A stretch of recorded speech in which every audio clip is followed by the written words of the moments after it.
तो अभी था गद्य, था गद्य। गद्य में हम बच्चों ने सभी ने पढ़े 7 पाठ, 7 पाठ पढ़े ना, 7 पाठ। लेखक का नाम पढ़ा, अच्छे से हमने पूरे पाठ पढ़े, कंप्लीट हो गया हमारा।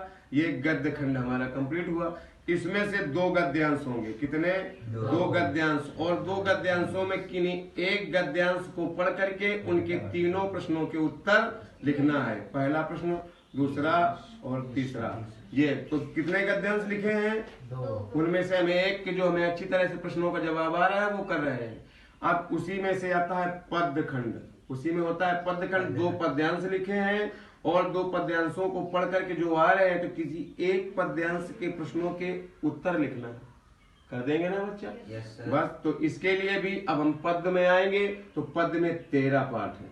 हमने बच्चों को बताया कि 4 पाठ तक आपको बहुत विधिवत तैयार करना है। 4 पाठ में तुम्हें मिलेगा, ये हम वादा से कहते हैं। उसमें भी जब 2 हैं तो हमें पहले का अगर आ रहा है तो हम पहले से करेंगे। उसमें भी पहले 4 पाठ का होगा तो पहले ही पद्यांश होगा। 4 पाठ के बाद में टीचर ने लिखा है प्रश्न पत्र में, वो बाद में होगा। तो पहला पाठ हम पढ़े पद, पहला पाठ पढ़ा सूरदास जी की रचना।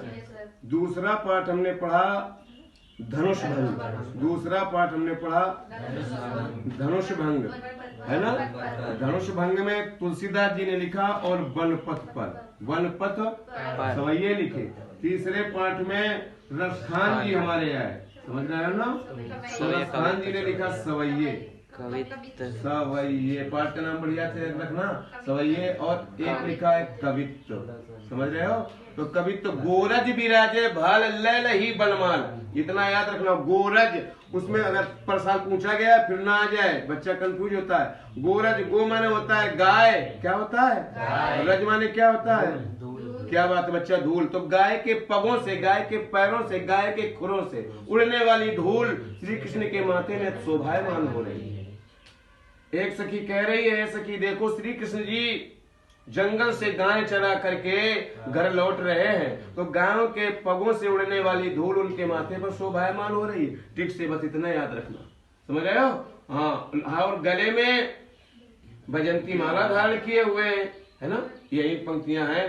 तो इस तरह से थोड़ा सा ध्यान रखना, ये कवित्व में लिखा है। बाकी रसखान जी अपना नाम नीचे देंगे, सूरदास जी अपना नाम उसी पद में नीचे देंगे, समझ ही जाओगे कहां से है। तुलसीदास जी के रामचरितमानस से धनुष भंग चैप्टर है, वहां से देख लीजिएगा। और वनपथ पर तुरंत समझ जाओगे, सवैये बड़े लिखे हैं।